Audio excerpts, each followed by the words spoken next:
বাড়িতেই বাচ্চাদের জন্য তৈরি করে ফেললাম কালো জাম। তো হ্যালো এভরিওয়ান, আসসালামু আলাইকুম। সবাই কেমন আছেন? আশা করি ভালো আছেন। আমিও আলহামদুলিল্লাহ ভালো আছি। তো আমি আজকে বাড়িতেই রুটি দিয়ে কালো জাম তৈরি করলাম। কিভাবে তৈরি করলাম সেটাই আপনাদেরকে আজকে দেখাবো। এই জন্যে দেখেন আমি এখানে 1 প্যাকেট রুটি নিয়েছি এবং এই রুটি থেকে আমি 5 পিস রুটি আলাদা করে নিয়েছি। আর এই 5 পিস রুটি দিয়ে আমি আজকে মজাদার চমচম বানাবো। তো দেখেন আমি প্রথমে এই রুটিগুলোকে ছোট ছোট টুকরা করে নিলাম। আপনারা চাইলে সাইডটা বাদ দিয়ে নিতে পারেন, আমি সাইড সহকারে নিলাম। এভাবে ছোট ছোট করে টুকরো করে নিলাম। নেওয়ার পরে এর মধ্যে আমি কিছুটা দুধ মিশিয়ে দেবো, লিকুইড দুধ। দেখেন আমি দুধটা মিশিয়ে দিলাম, দিয়ে এগুলোকে ভালোভাবে মেখে নেব। রুটিগুলোকে ভালোভাবে মেখে আমি একটি ডো তৈরি করে নিলাম। এই দেখেন এইটা আমার একটি ডো তৈরি করলাম। আর এই ডোতে আমি 1 প্যাকেট গুঁড়া দুধ ইউজ করলাম। গুঁড়া দুধটা ইউজ করলে মিষ্টিটা আরও অনেকের সুন্দর লাগবে, খেতে মজা লাগবে। এই জন্য আমি 1 প্যাকেট গুঁড়ো দুধ ইউজ করলাম। করে এগুলোকে আমি ভালোভাবে আবার মেখে একটি ডো তৈরি করে নিলাম।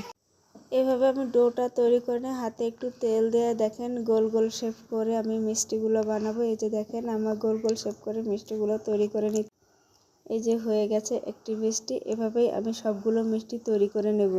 এই যে আমি সবগুলো মিষ্টি তৈরি করে এভাবে এরপরে আমি একটু লম্বা শেপে কয়েকটা মিষ্টি তৈরি করে নিলাম। 2 ধরনের মিষ্টি তৈরি করলে বাচ্চাদের খেতে অনেক ভালো লাগবে। এই যে আমার মিষ্টি তৈরি করা শেষ। এরপর আমি প্যানে একটি তেল দিয়ে দিলাম, আর এই তেলে আমি লো আঁচে সবগুলো মিষ্টি আস্তে আস্তে করে ছেড়ে দিলাম। এভাবে সবগুলো মিষ্টি ছেড়ে দেওয়ার পর এগুলোকে আমি লো আঁচে অনেক সময় ধরে ভেজে নেব। এই যে দেখেন আমি মিষ্টিগুলো দেওয়া শেষ। এখানে আমি এগুলো নেড়ে চেড়ে ভেজে নেব। একটু মচমচে করে ভেজে নিলে দেখবেন মিষ্টিগুলোর ভিতর অনেক সুন্দর রস ঢুকছে আর কালারটাও অনেক সুন্দর আসবে। তো আমি লো আঁচে মিষ্টিগুলোকে অনেকটা সময় নিয়ে ভেজে নিলাম। এই যে দেখেন কি সুন্দর কালার আসতেছে আস্তে আস্তে, মাশাআল্লাহ।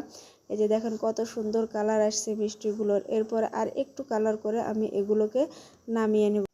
তো এইভাবে আমি এগুলোকে নেড়ে চেড়ে দেখেন কালো জামের কালারটা চলে আসছে। এগুলোকে এখন আমি নামিয়ে নেব। এই যে আমি এগুলোকে উঠিয়ে নিলাম কড়াই থেকে। এভাবে করে আমি সবগুলো মিষ্টি ভেজে নেব। আমার গোল মিষ্টি ভাজা শেষ।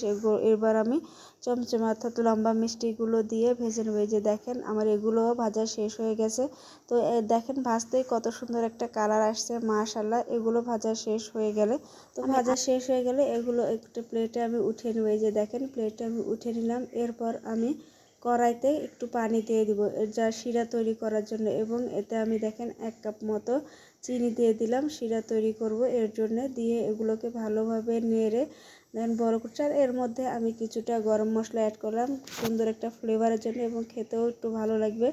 তো এভাবে সবগুলো আমি ভেজে নিয়ে এখন আমি এই মিষ্টিগুলো শিরার মধ্যে ডুবিয়ে দেবো। এই যে দেখেন আমি এগুলোকে এখন সবগুলো শিরার মধ্যে দিয়ে দেবো। একটু পানিটা গরম থাকতে দিতে হবে, তাহলে রসগুলো খুব সুন্দর হয়ে ডুবে যাবে। এভাবে আমি এগুলো সব ভিজিয়ে দিয়ে 2 ঘন্টার মধ্যে অপেক্ষায় রাখবো।